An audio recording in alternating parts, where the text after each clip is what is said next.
We finally got our 10th anniversary announcement today, so let's break it down. That and more on this episode of the Escape Podcast for Star Wars The Old Republic. Our broadcast astromech today is EPC 387. And playing alongside me is Seema. Hi, Seema. How's it going? Hey, it's going really well. I'm having a very pleasant and cool evening after a few days of heat and humidity, so that is a great relief. And I've had a great time in our ops night tonight. We went and first we went into Group Finder, so we got the eyeless. So after that, we decided to go do Gods from the Machine. And that's how we got the weekly priority target for whoever had it.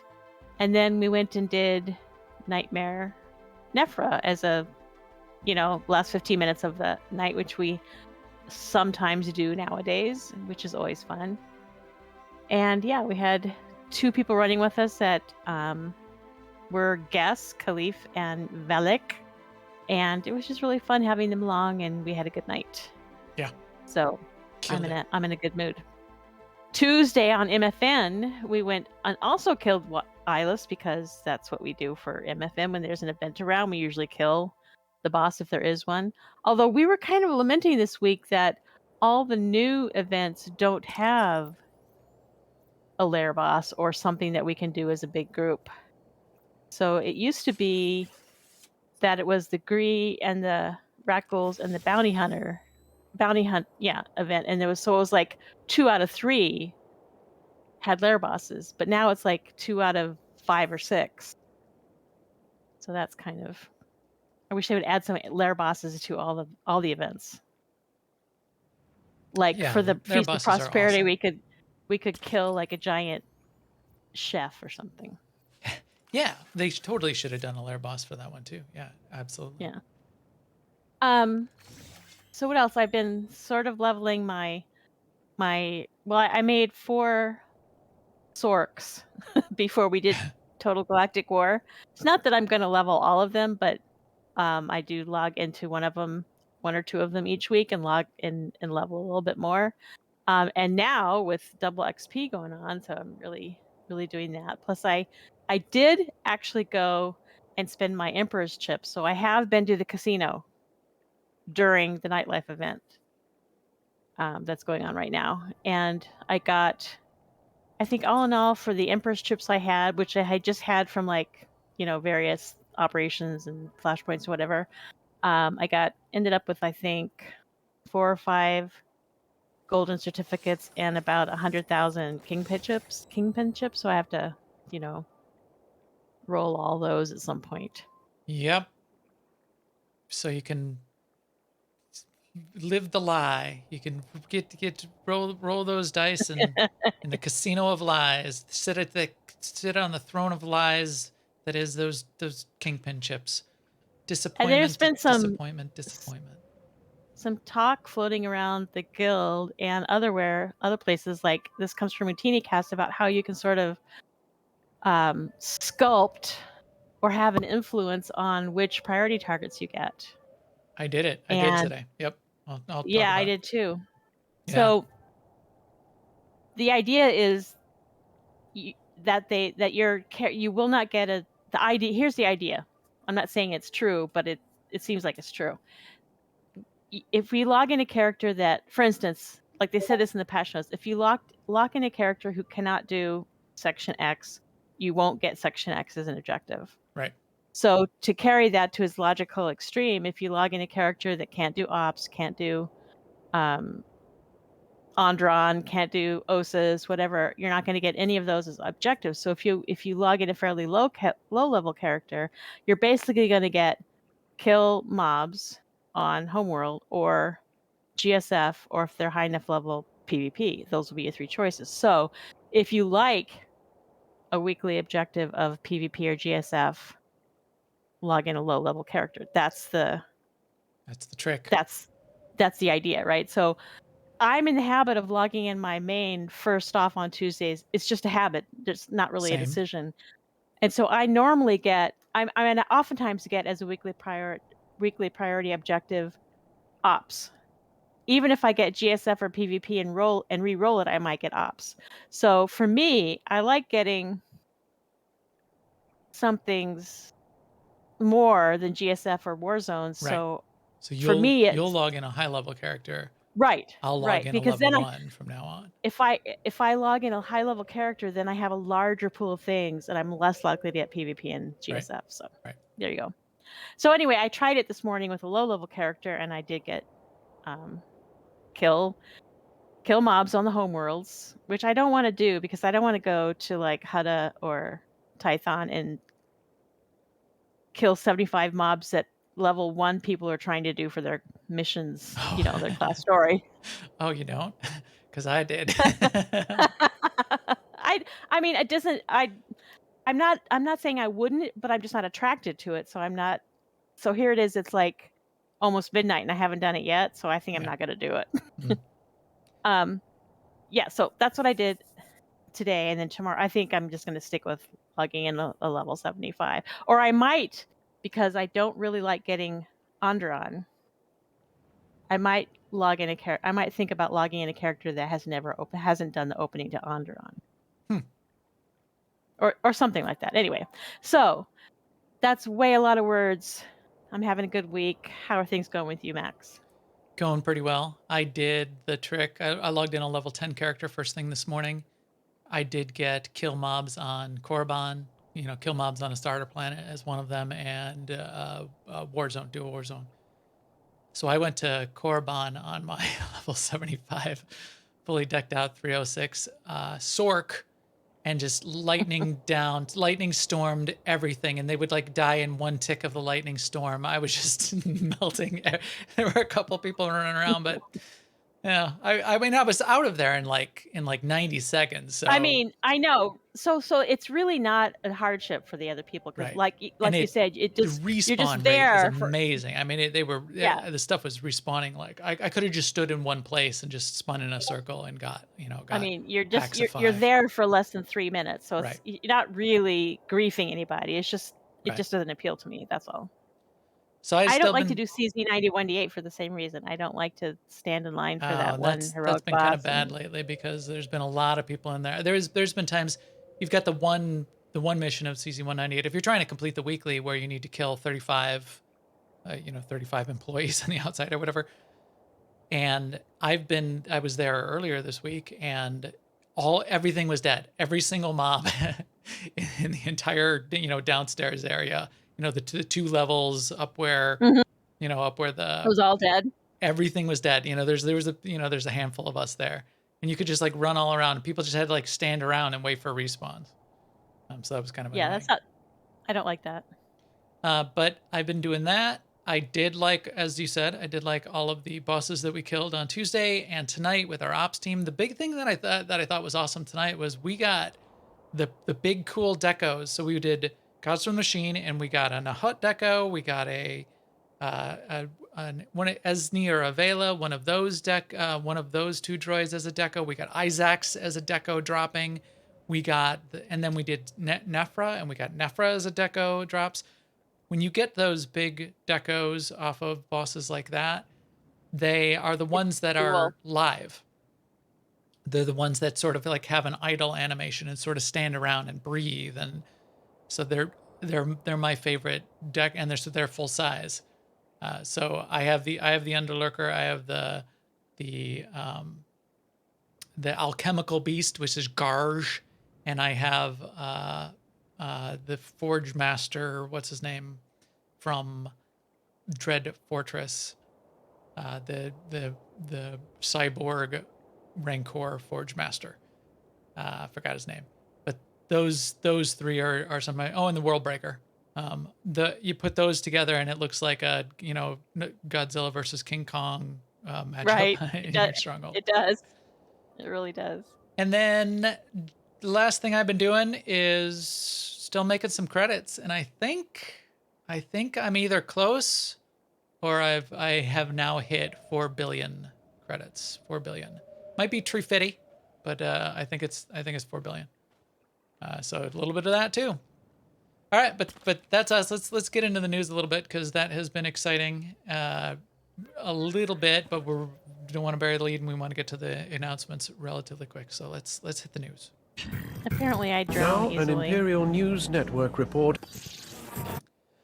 In the news, first up, 6.3.1 did drop this week. So we did get the patch notes on 6.3.1. I'm not going to spend too much time on it. It was to get us a couple of the fixes and updates to Galactic Seasons that we needed. A bunch of random bug fixes all over the place. Fixes to a bunch of the decos. Fixes to a bunch of decorations that they wanted to be able to be purchased for the guilds. A little bit of class fixes, bunch of that kind of stuff. Nothing too crazy. The one fun thing that a lot of people, it seems like the number one thing out of all of this was the tech fragment limit went from 10,000 up to 11,000. That's the only thing I've heard multiple people bring up. However, they did have a problem on Tuesday after they got 6.3.1 out, that they introduced some sort of glitch where the priority objective progress was not advancing if you were tracking progress. The quest was still counting, but the priority objective progress was not tracking. It was getting everybody confused. They fixed that right away. So they took the servers back down and did a hotfix. So in event news for this month, we are now in Double XP, started on the 29th, a couple days ago, and it's going to go for 2 weeks-ish. And then also Nightlife has started, the Nar Shaddaa Nightlife. Mm-hmm. So if you are into gambling, you can do that now.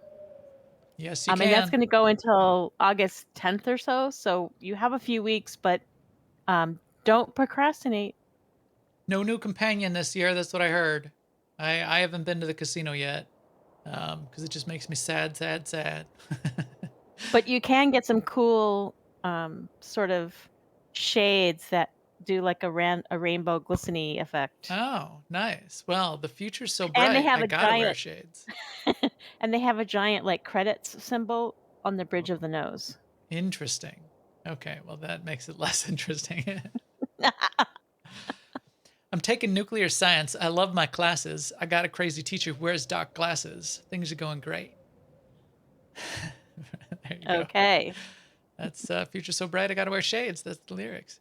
Nice. Also, the bunch of bug tracking going on. Check that out in the forums. The community team is on top of it. The only bug that caught my eye, which is the kind of bug you know I love, is a Schrodinger's universe bug, because for some people, Theron Shan's popping up in the story. But for some people, Theron Shan is dead. So what's going on there? Yeah, this is why we've got to collapse the universes, and we've got to prune those variants. That's what we got to do. We got to prune those variants. We got to. I've given up on that. Respect the sacred timeline, folks. Respect the sacred timeline. I've switched over to respecting the varied timelines because of one thing you said a few weeks back, which was, be the hero of your own story. Yeah. And I'm just accepting that it's not the same story for everyone, that they don't have to ever wind them back together if they don't want to, because I'm the Alliance commander in my world and you're not. Yeah, but then, for example. But then that's why you get people posting in the forums, though, and I think that's the right way to think about it in your own, the canon for your character's canon. But then you will get these situations where that canon breaks because somebody showed up. They do need they do need a system for tracking all the variables so that things like this don't happen. But they'll get there. So that's a variant Theron Shan. They have to go prune him. In guild and community news, our Friday events are continuing. They will be Master Mode flashpoints, I think, tomorrow, which is great for anyone that has flashpoints as your weekly priority objective. So get in there. Melung should be in there setting up some groups for flashpoints. Great opportunity to get that done. That's really cool. That'll be followed the following Friday by our hard mode training ops group. Then we'll have an achievement night. we're getting close, and we'll start talking about this in the coming weeks. August 2nd is our Guild Remembrance Day. It's a big deal for the Guild. It's been a holiday we've had for probably, oh, there's Big Fat Streaker. Just go skinny dipping, Big Fat Streaker, and jump right there in the water. For probably 8 to 10 years, we've been doing Remembrance Day on August 2nd, where we remember real life people that are no longer with us, that have guild members, people in our personal lives. Surrounding that day, we add in a week of game events, guild events. Usually it's big, cool, fun, like kind of like Mega, but in all of our game divisions, we may even have some, extra special things like Dungeons and Dragons going on. We're in the planning stages for that now, but that'll be coming up by the end of the month. So mark the date, and we'll give you exact dates in the next week or two, and we'll tell you more about it in the coming weeks. Shout out to the chat room. Bunch of people in there tonight. Everybody's excited about 10th anniversary. We're about to break it down. Appreciate everybody being in there, and we'll follow up with you a little bit more after the show. We do a little bit of pre-show, post-show. It's fun to be in here. It's also fun to catch up with us in Discord, aie-guild.org. Don't forget that.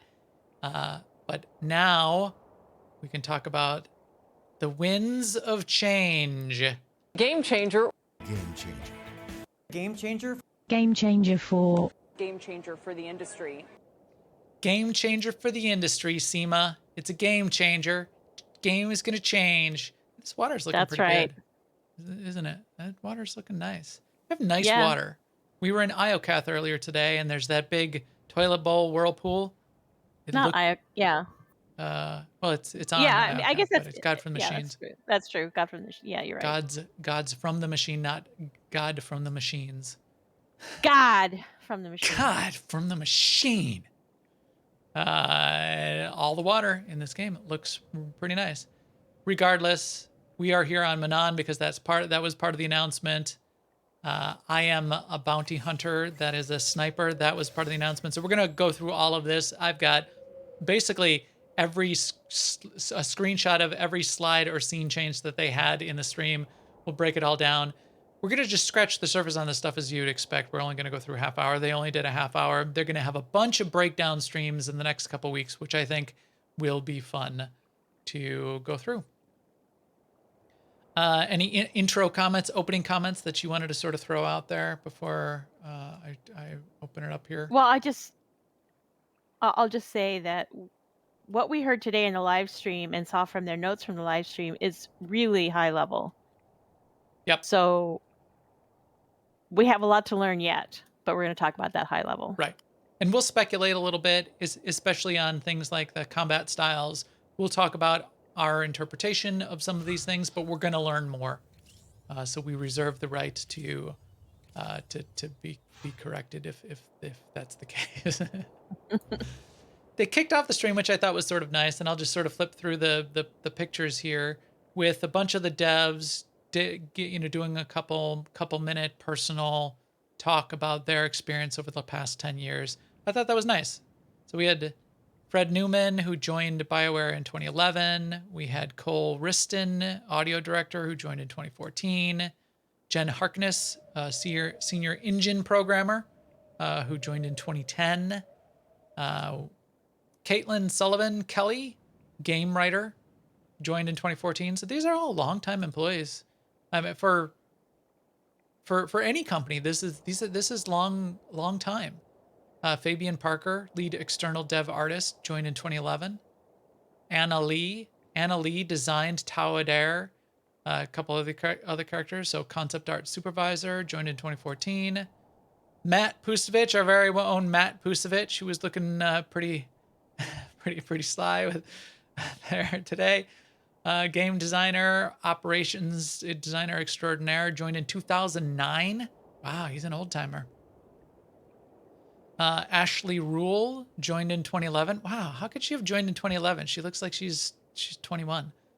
Yeah, I agree. Oh man, kids these days. And then Lou Ross and his owner were there. I'm assuming Lou Ross was the dog. Gameplay programming supervisor, joined in 2010. He had a little great setup there with his corgi back there on the chair, joined in 2010. And then, of course, Keith showed up. They did a recorded drop-in of Keith doing he got to kick it off with a little 60-second drop-in on the announcement. 10th anniversary coming later this year, and, expansion, yada, yada, yada. And then he turned it over to our usual suspects, Eric Musco and Charles Boyd, to bring us the details that we get so far on the announcement. It's a nice little intro, didn't you think, Seema? I did. I thought it was touching. Mm-hmm. I did have a little difficulty with the music, but I guess I'm not the only one. Oh, I was playing it on double speed, so maybe I didn't even hear the music. It was so going so fast in the background. So, I mean, maybe I'll try that because I literally on many of them could not hear their voices above the music. Oh, So I don't know. I don't know if speed would help that or not, but wonder if you can turn on subtitles. A lot of the streams these days are auto subtitled through the AI, through the robots. Might help. In fact, I meant to do that because that's a great way to go fast through a content of video. You turn on subtitles and you can go super fast. You can go faster than double speed and still I get do that all all the the time. Yeah. They did give us a code for this little event. SWTOR.com/redeem-code, I think, is the link. That link that's on the screen there that Eric put up is not correct. But just go to your account page and there's a redeem menu item choice. The code is LOTSofSWTOR, capital LOTS, small OF, capital SWTOR.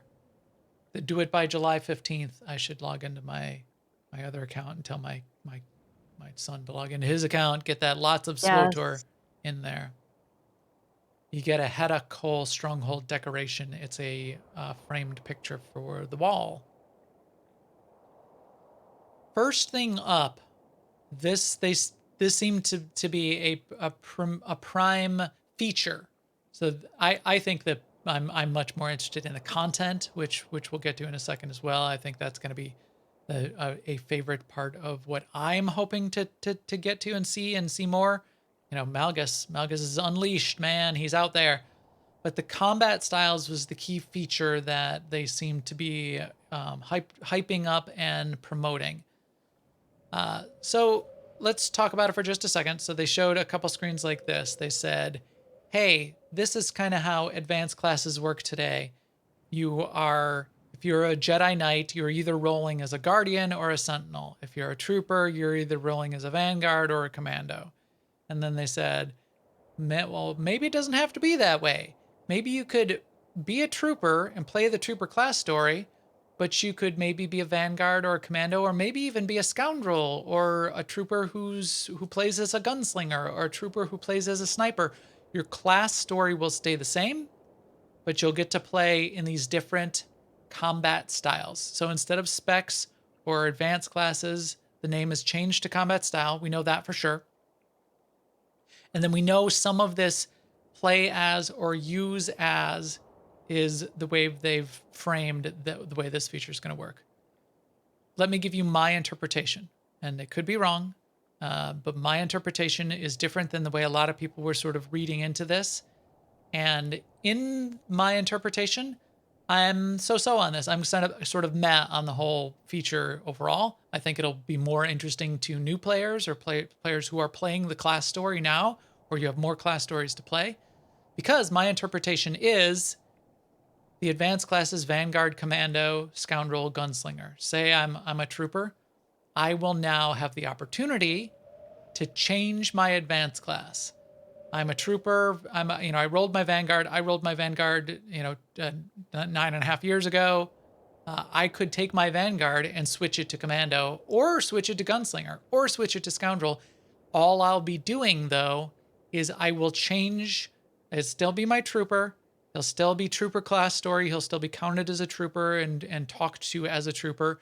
But I'll just get all the Scoundrel abilities, Scoundrel bar, Scoundrel weapons.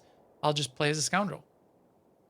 The reason that isn't all that interesting to me, as you can see here on the planet, here's my bounty hunter that plays as a sniper. Because I'm not going to play the class story ever again on this character because it's already in, in whatever it's up to the current content. Class story is completely done. This character is a bounty hunter that's a sniper spec because it's just a sniper, and I dressed it up in bounty hunter armor, and that's basically the same thing. In my head now, I can be a bounty hunter that carries around a sniper rifle and uses sniper abilities. Here's another picture. Let me show you this. I have a bounty hunter who wields a lightsaber, and you won't be able to do this in the new system because tech classes will only be able to have the tech specs, the tech combat styles, and force users will only be able to have force combat styles. I have a bounty hunter that has a lightsaber though. That's just my Sork. I dress my Sork up in bounty hunter armor. He's a Mandalorian with a lightsaber. There you go. So Yeah. you want to hear my take on this? Yes. Give me your take. Hot takes from SEMA. Here we go, guys. Hot takes. I don't know if it's a hot take.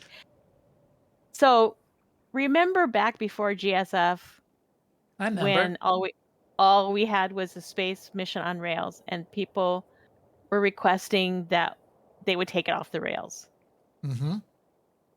And they said, we hear you. We're not going to be able to do that. And so, but what they did come up with was something way beyond that, which was Galactus Starfighter, which was a whole new system. So this, I think the way to look at this is people were asking if they could change their advanced class.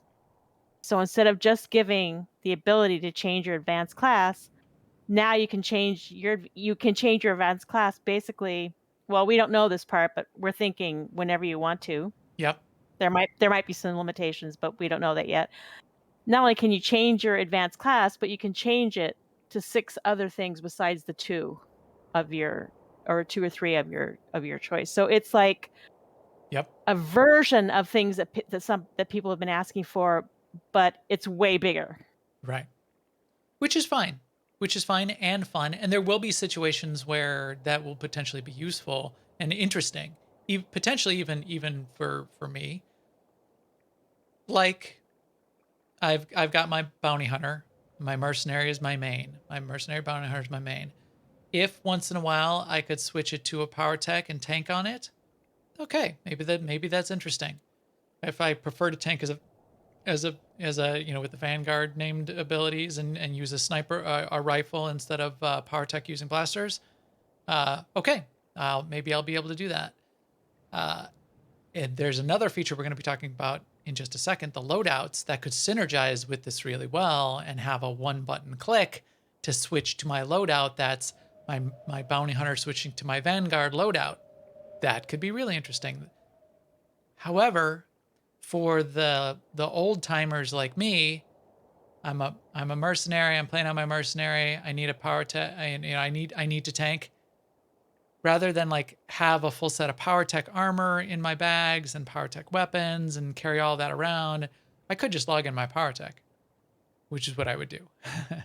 So I still think it is interesting and useful, especially for people that don't have 50 characters like we do. It's very interesting for people that are going through the class story because you could play that headcanon, and this is what Charles started talking about is, hey, can I be a trooper that dual wields blasters like Rex in Clone Wars? And the answer to that now will be yes. So for that kind of fun of playing through the class story with a different weapon loadout, with different abilities, that is potentially interesting. So what I first thought about this was that it was going to be a little bit more open-ended and that you were going to be able to equip, like I would be able to equip on my Merc a disintegration rifle. Yes. Like the Mandalorian. So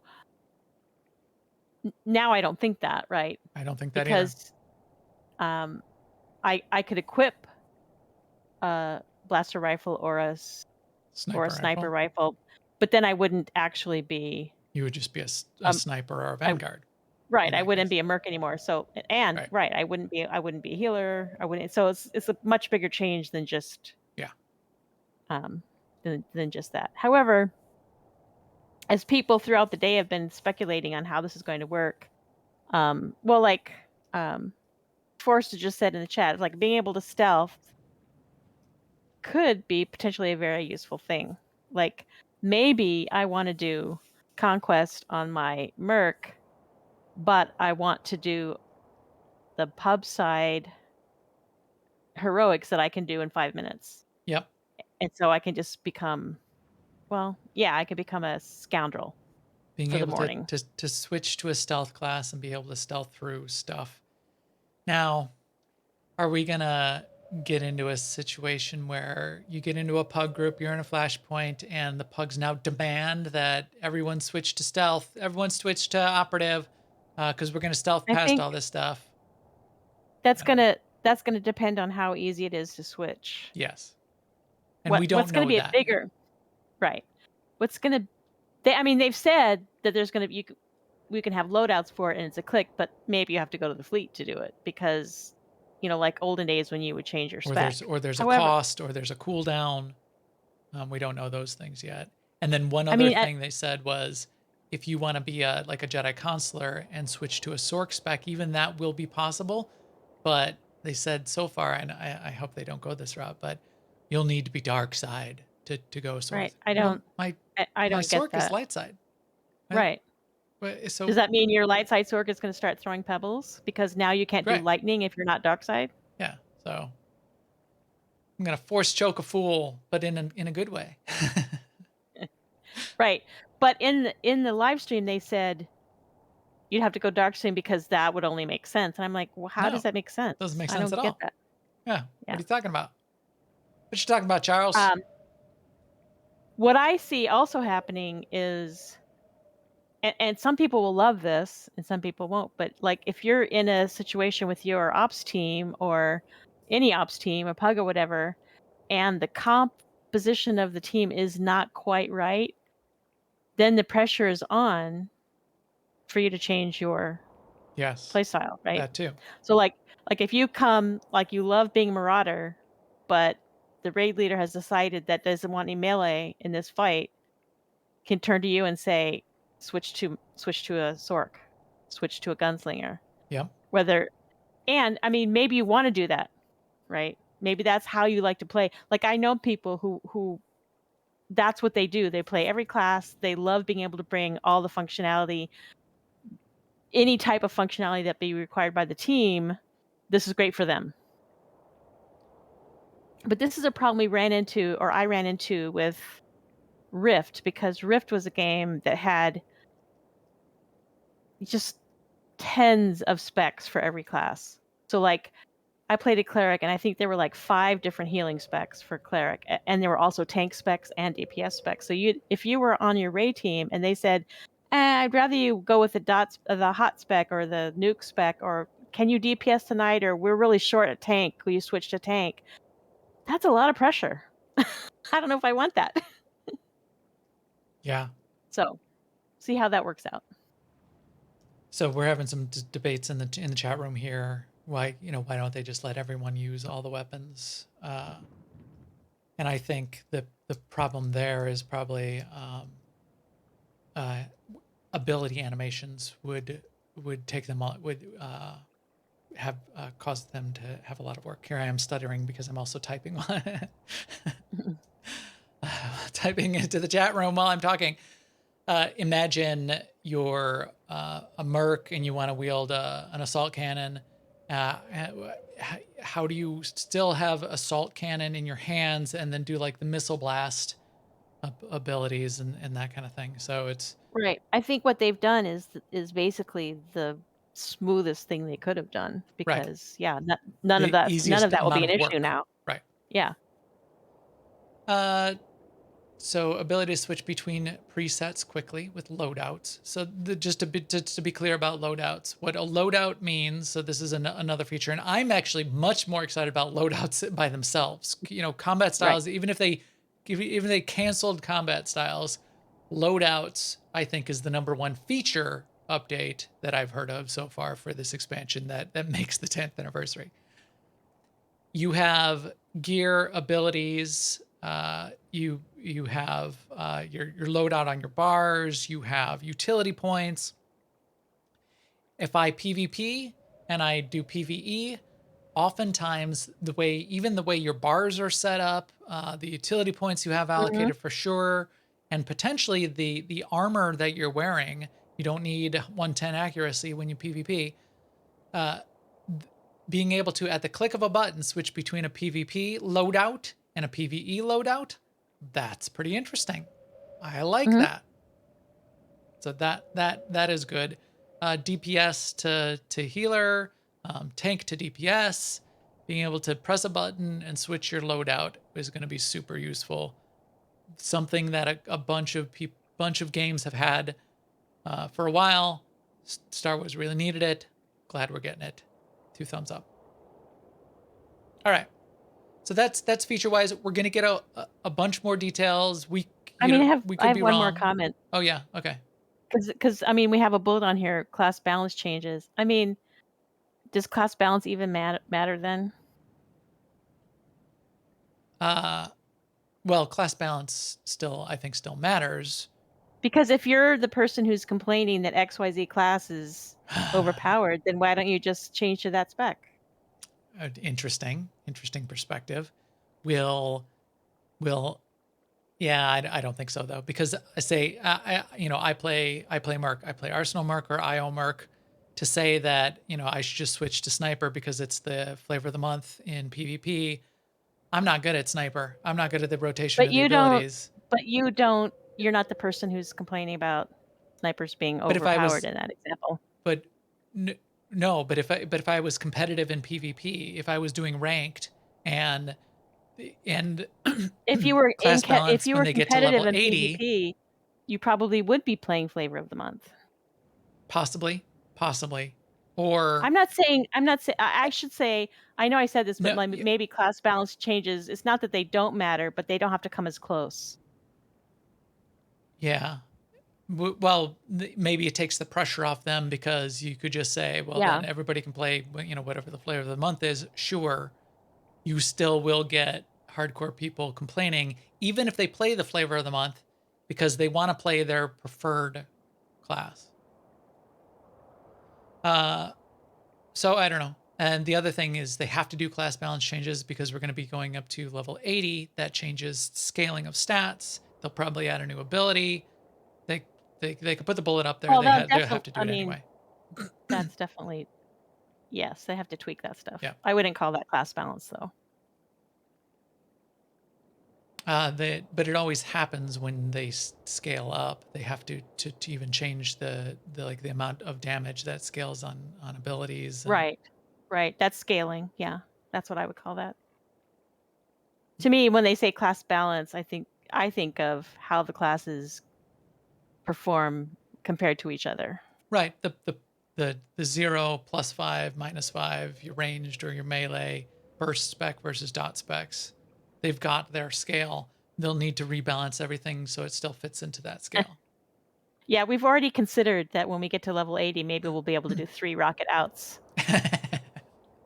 Yes, Forster chat room. That came up earlier tonight. I said level 80. Maybe I'll get to do my 3 rocket outs. Wouldn't that be just a really kick? That that's gonna be what I'm gonna get. All right, so that's that, and we'll get more on that, and we'll see what else that they're gonna unleash on us from that perspective in the future. More interesting to me, I think, is the storyline. The storyline is going to continue. It is going to be Malgus focused. This will be Malgus focused then through the end of the year into next year. Malgus is going to be the central figure of our story, it sounds like. They're going to continue this idea that the Empire and the Republic are still in conflict, but there's these fringe groups, dangerous fringe groups, and Malgus has his own agenda and a few other surprises to be revealed near launch. It sounds like they'll be dropping some of this story either story content, but even, I don't know. This is a good question, and then maybe this is speculation for us. It sounded like we would get either some hints or some pre-story before the 10th anniversary of the content, before December when this content's going to come out. I would be interested if they would even have either like a story beat that would potentially release sooner. At a minimum, they could do like, a blog post or a short story or a trailer, but having a story, a playable story beat, that I think that would be pretty cool and a cool way for them to do it. So that's just speculation. They did say, and that's why we're on it, they did say the planet of Manan. I think just last week on the podcast, weren't we saying it would be really cool to return and make better use of some of these planets like Manan? Didn't we say that? Mm-hmm. We did. So they real quick in the last week put a bunch of work in and retooled their plans so that it would be on Manan. Isn't that cool that they did that for us? That was nice of them, yeah. That was amazing. We're the boss of them. Apparently, the Sith Empire has invaded to seize Kolto, a vital medicine resource. The pristine ocean world we know is now shattered by war. Battle for control of the planet with separate Republic and Imperial storylines. Explore surface structures, underwater facilities, and the ocean floor, but not swimming. Right. So Charles did say not swimming. He was careful to say we'd not be swimming. But we've had swimming in SWTOR. He said back in KOTOR there was swimming, but in SWTOR in the HK55 chapter there's swimming, and there's underwater Don't we just combat. walk on the? No, you actually swim. You don't just walk on the bottom. I believe you're in I the. need to play through that again. And it's got the underwater in Shroud of Memory, right? It's got the underwater sound effects, underwater combat. I remember, and the music was fantastic. Now, we were concerned when we first hear this whether it was just going to be like a story chapter and that's the only extra of Manan that you would see, but it says here, bullet on the screen, new daily area accessible once the storyline's complete. 2 thumbs up. Manan will become a planet with more than just the this tiny outdoor area available to us in the future, which I am really excited about. Because right now, if you jump in the water here, you die. So maybe we'll get Really fast. Yeah, it's Yep. it's a death volume. I think that's the developer term for it. You encounter a death volume that's been placed there. They did throw on the screen quite a bit of concept art. Check this out. This concept art was fascinating to me. It's fascinating to me for 2 reasons. I'm really looking hard at like all of the in-game art and the art assets. I've spent probably 20 hours in the last week in Blender and Unity. I've been doing some relearning, unlearn what you have learned. I'm relearning and doing a little side project for the guild that maybe I'll unveil in the next week or 2. Anyway, been doing a ton of modeling and texturing and UV unwrapping and a bunch of stuff and putting it into Unity and into environments. I'm seeing now as I'm walking around the game world, I'm like, oh, I could do that. I need that component. And one of the art assets that they have here is sort of the concept art that you could see that they could turn into the models and textures. So I was very fascinated by this. And this I like the dark and gritty and rainy and the Right, with the contrast of the lights in the middle, and yeah, it's very Star Wars. and the Star Destroyers connected by the umbilicals. This just seemed really cool to me and something we sort of hadn't seen before. And look, like this Star Destroyer back here is like I like picked up a chunk of something over there, and there's construction scaffolding on this big tower. It looks almost like a sky hook that they're building. So that's very cool. This next one was this whole underwater mining, Kolto mining facility. You could see this droid dragging these tanks around, all these pipes, which I'm sure are animated, drills going into the ground, pumping out Kolto out of the ground. That's super cool. Here's another view of sort of the underwater facilities. The look at the lighting, the diffuse lighting coming through Mm-hmm. the water. Yeah, it's really sophisticated.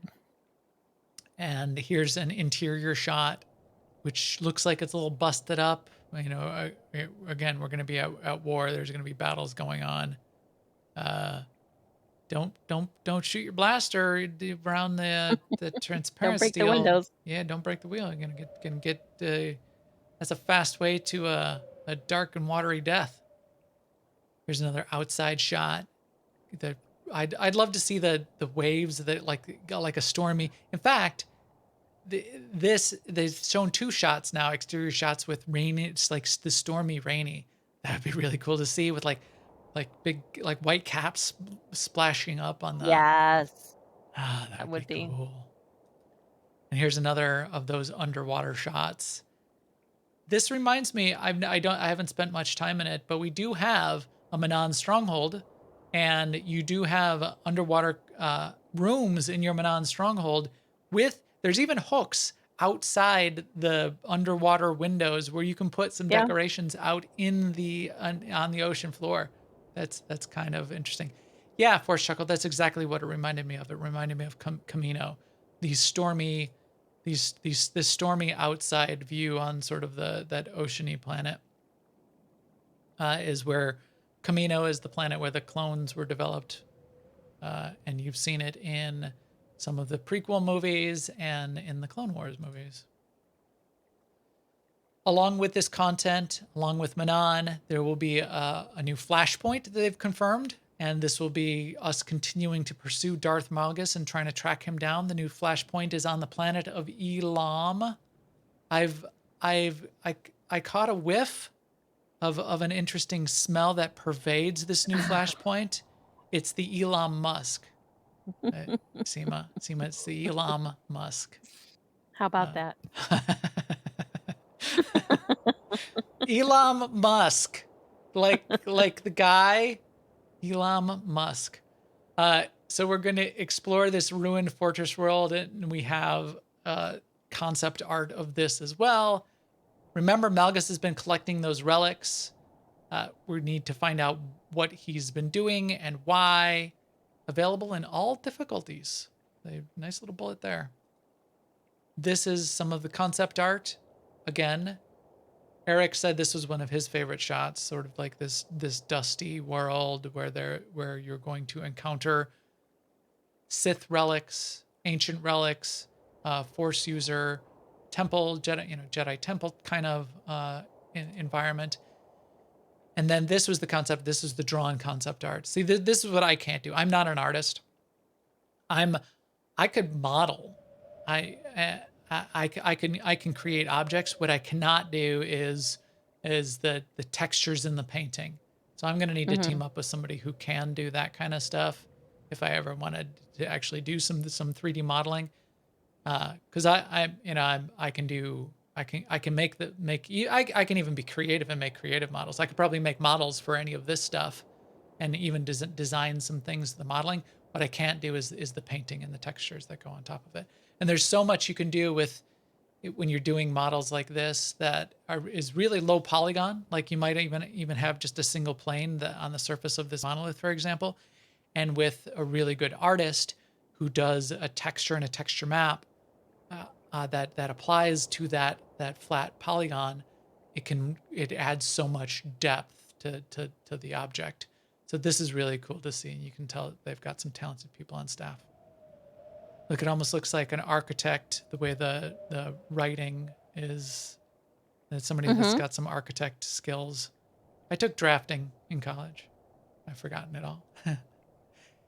And then they made a point of pointing this out and the little parts that are lighting up. They said, oh, who knows what can happen if the ancient relics start Right. coming It's online. never good when ancient ruins start to come online, right? All right.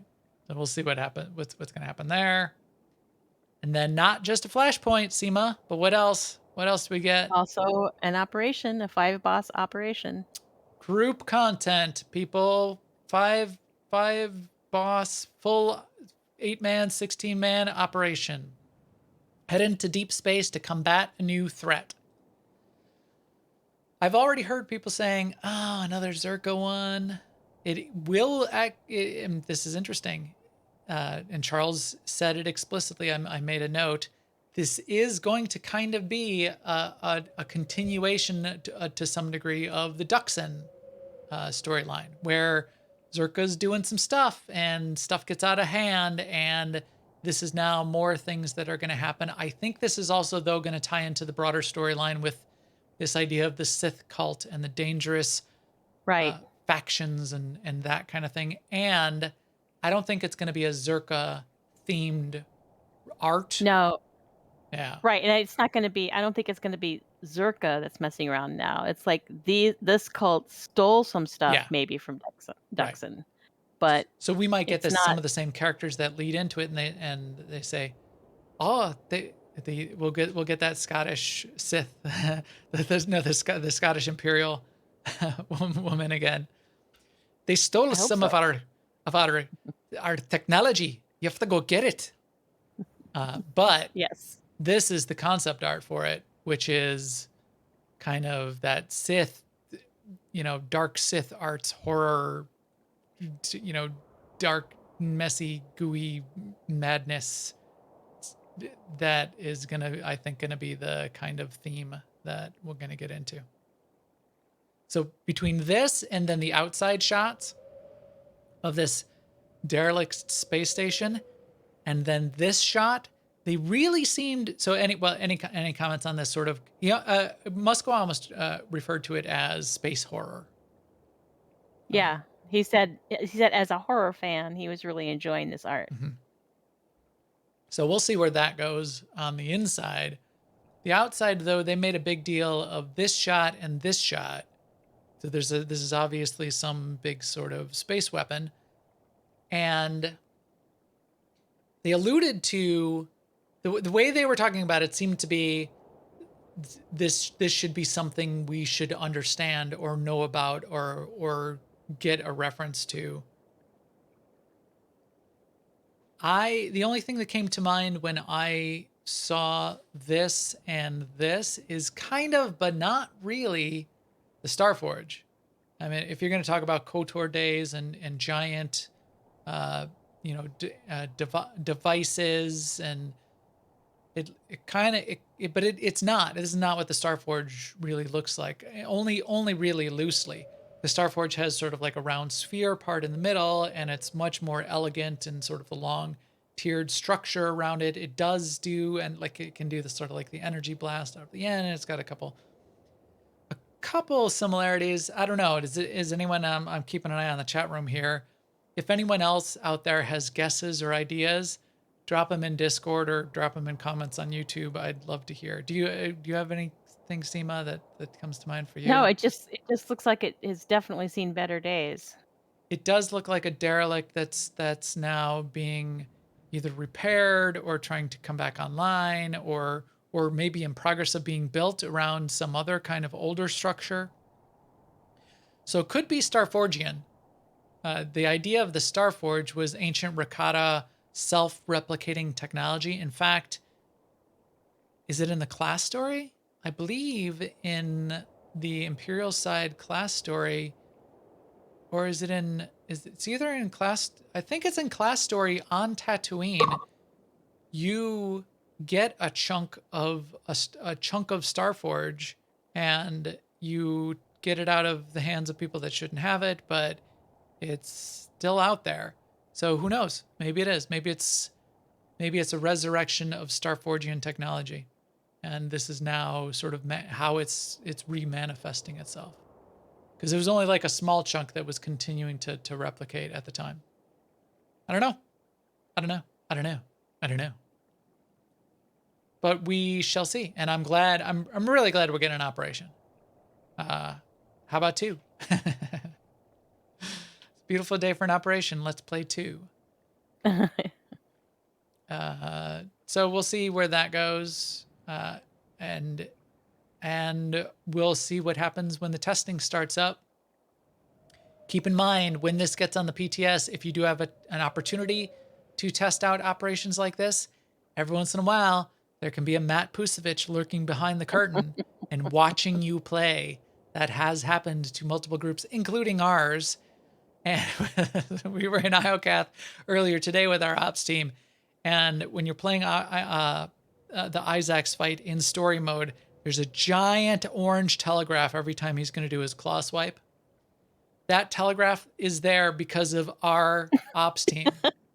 Right. Truly is because of our ops team. Because we got into that fight, Matt was actually following along. He manifested himself in the game as a little tiny droid that was only about like 2 feet high, and he was watching us noob struggle, Trying to figure out the fight. Yeah. scrubs.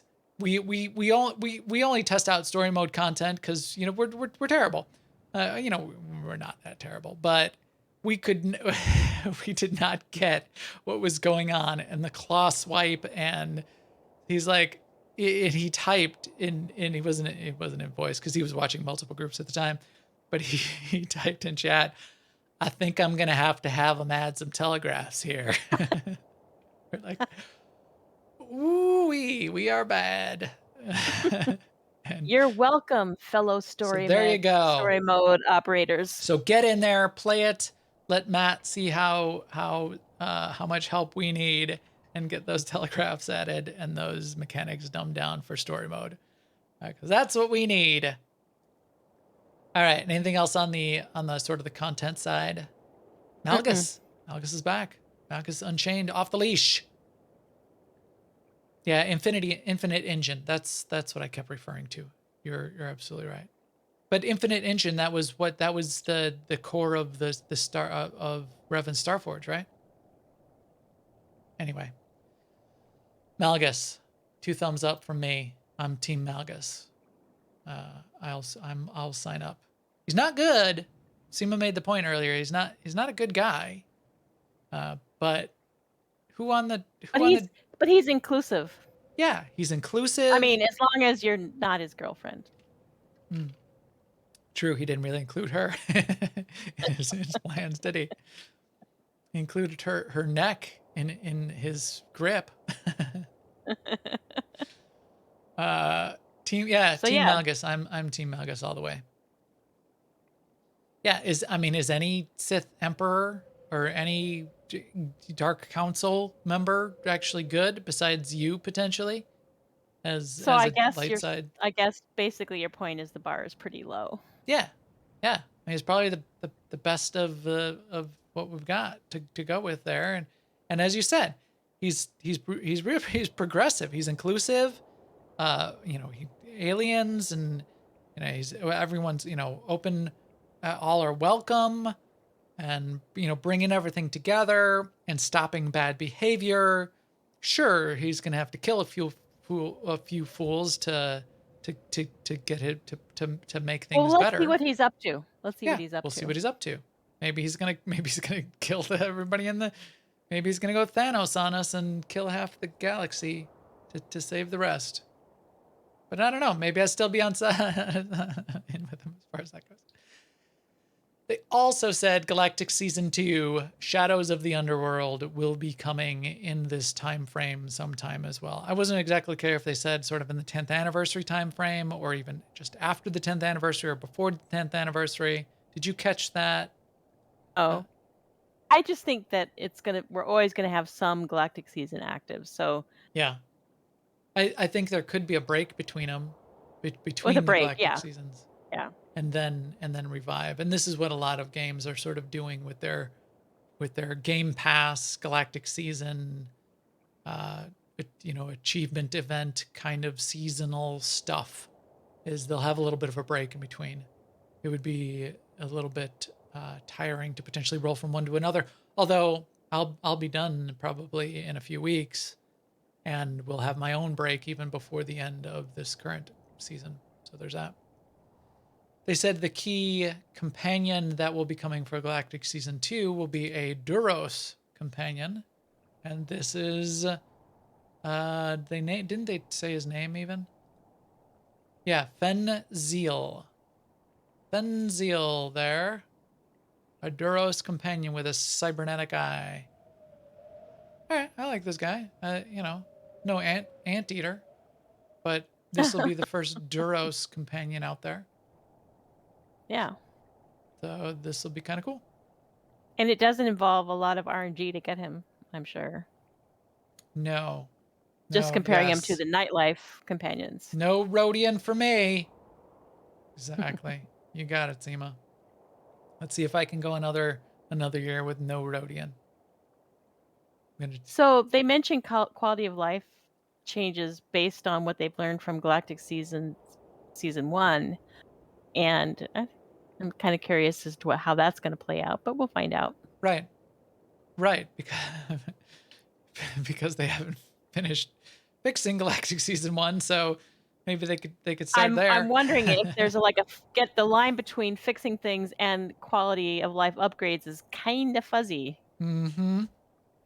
Hey, quality of life. Things aren't broken. Isn't that quality? Yes, that is Wow, quality. thanks. Thanks, guys. But even beyond that, they did also talk about improved player experience, modernizing how you play. Seema and I were sort of brainstorming on this. I think you had a really good point, Seema, on a couple things that they're throwing out here as, hey, we're gonna update the character sheet, and the launch, character creation is gonna be updated. Well, yeah, it's gonna be updated. You have to because you're doing combat styles. So it's not like some special special extra gift. You have to update it. Yeah, it's a part of yeah. And then the other thing was, yeah, and we're gonna tweak the game so it runs a little better. Yeah, well, because Windows 11 is coming out, so you're gonna have to make sure it runs on that, right? Well, yeah, but that's a feature. Okay, Right. And they and so we'll and see. they have just updated the character sheet. So it's sort of like how about Right, updating something else right, for a change? right. They did just update the character sheet. In fact, But you know let me what? see a while ago. I'm But somebody made these bullets yeah, and the bullets might not really represent what they are working on. So right. I'm still hopeful. And remember, this is a tenth of the tenth. A There, 10th of the 10th, we right? are going to get a lot more detail and more reveals as the summer and fall continue to roll on. And we're getting yeah, we're getting 5 more levels, so we're gonna see that. They And did this and also this like bullet of content leveling and endgame. Basically, Eric said what they mean by that is they're going to continue to look at how they do level scaling to make sure it works nicely. yeah, yeah. So more things like that. I mean, quality of life in general is still great, and I'll take anything that they're gonna give us. Uh, they did put up this slide to even clarify a little bit more in detail. So they kind of did go sort of roadmappy on us for the holiday 2021 for the 10th anniversary. There's the bullet list of what's coming with the Legacy of the Sith expansion 10th anniversary update. Then, following that, we will be getting more things, and they bulleted out some of what else we will be getting on the heels of that, probably into January, February, March, probably even into summer of 2022. So the new flashpoint Elam is on the left side, Yep. but there's also a new flashpoint on the right side. So I think that's a second new flashpoint. Interesting catch. Yeah, that's an interesting catch. And Galactic Season 3 is counted as 2022 as well. Right. So that's And then interesting. Manon is on the 2021, so this new location might be another New something locations. beyond Manon. And then tech modernization and visual improvements. Keith hinted at this in the last live stream. Now we see the bullet points up on the screen as confirmed. They did say in this stream, quote from Charles, no new engine. So it's not going to go that far. We're not going to get a new graphics engine, but tech modernization and visual improvements. The game companies, developers can do a lot these days. We'll see what they can do Yep. within the bounds of this engine. Excited to see that as well. When will we be able to see this? And what does our roadmap for the near term look like? It's coming soon. We're going to actually get to try some of this stuff out. Some of this early stuff is going to be on the PTS.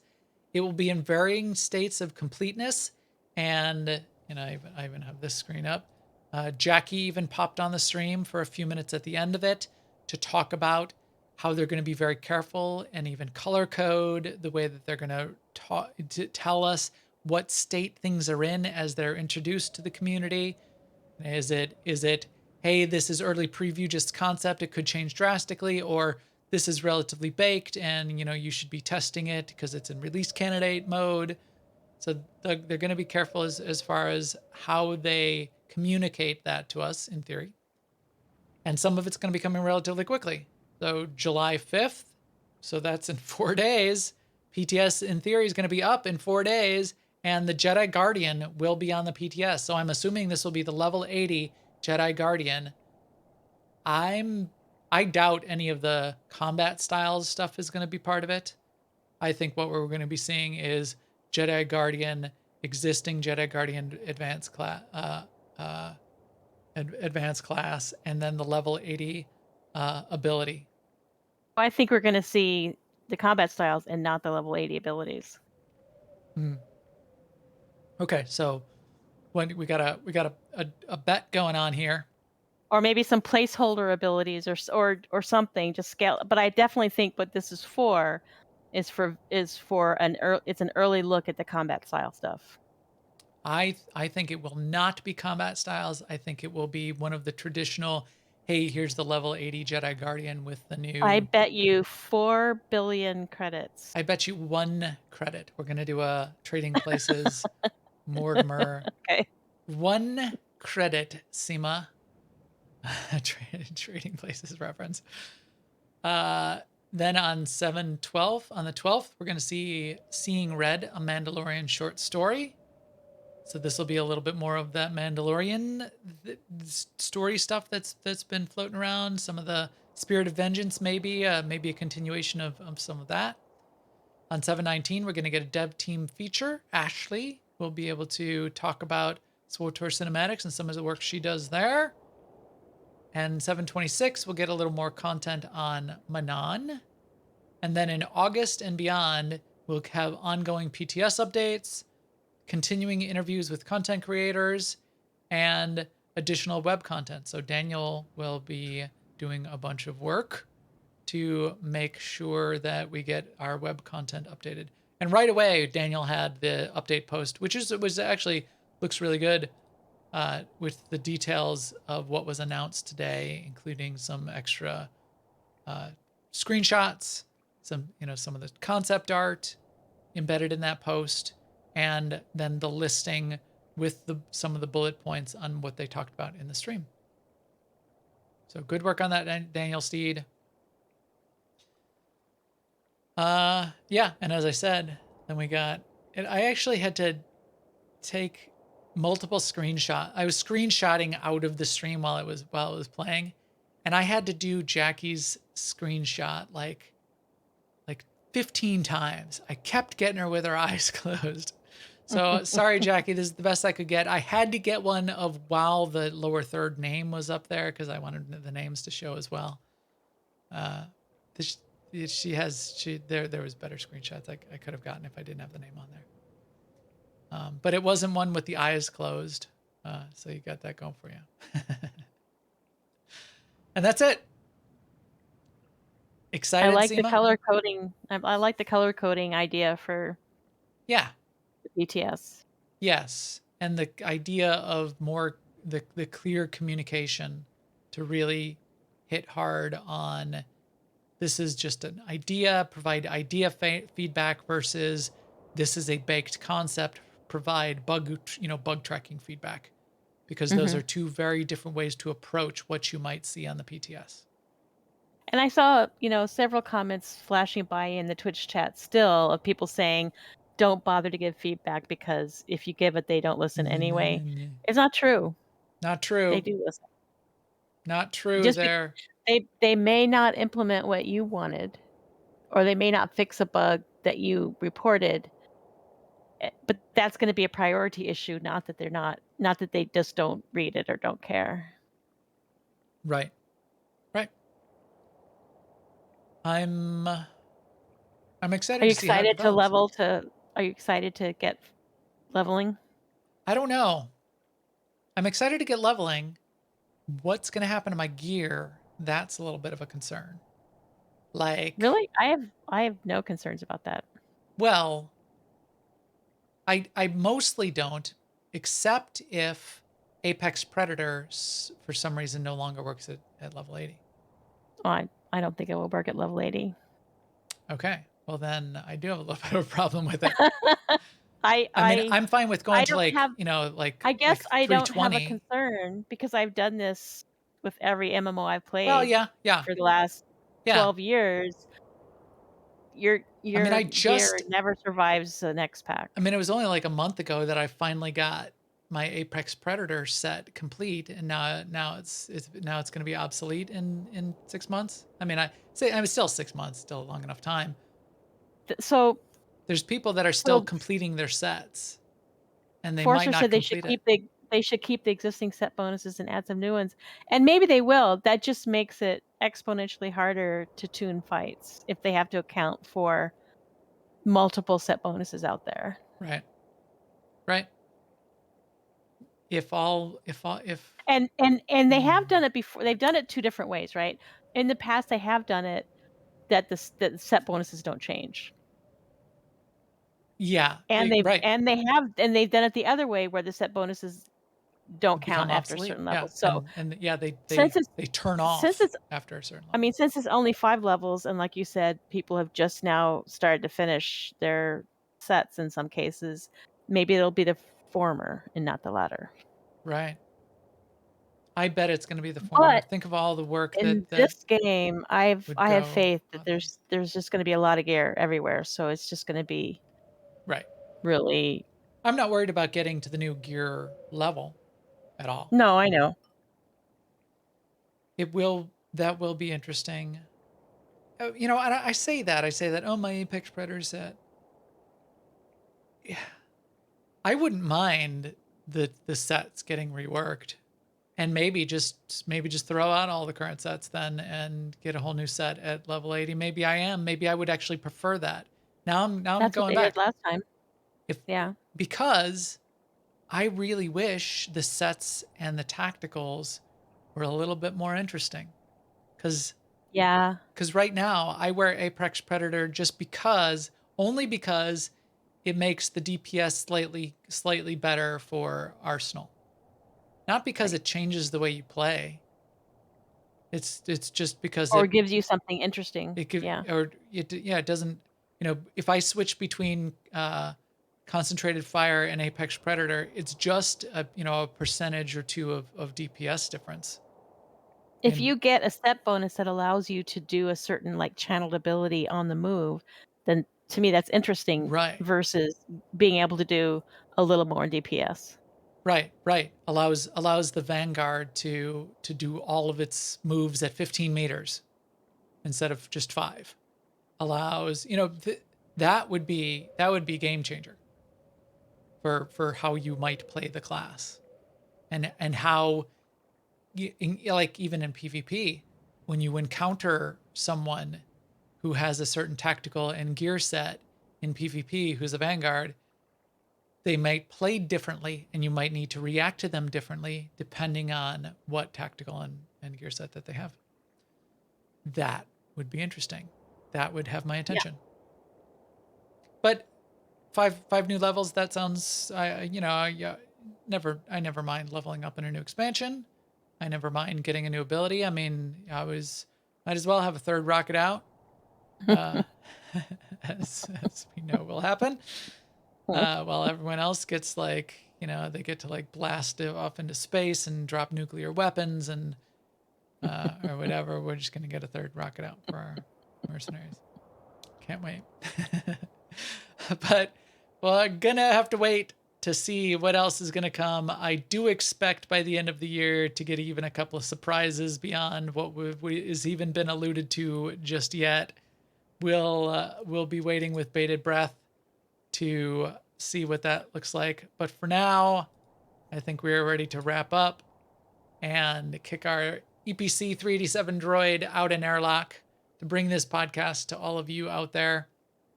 with our hottest of hot takes on the 10th, the first 10th, our top 10 on the 10th of the 10th anniversary content. For podcast links and to follow us and find out when the podcast goes live, although I didn't put it in Twitter today, did I? You could have followed us on Twitter at Max the Gray, although I messed up, but you'll find out when I get the published podcast out there. Wow, I forgot that today. If you know anybody that should be playing, and here's an ask of you out of the community. Tell someone about the podcast, or tell somebody about AIE-guild.org, or tell somebody about the guild. That's why we do this, and all of you out there are super cool.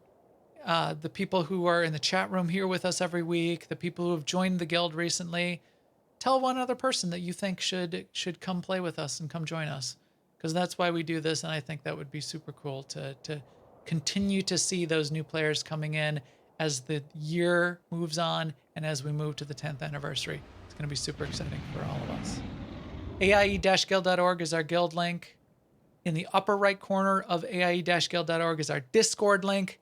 Seema and I are both in Discord pretty much all day, every day. Yeah. Jump in there. There's a whole section for SWTOR with a few channels.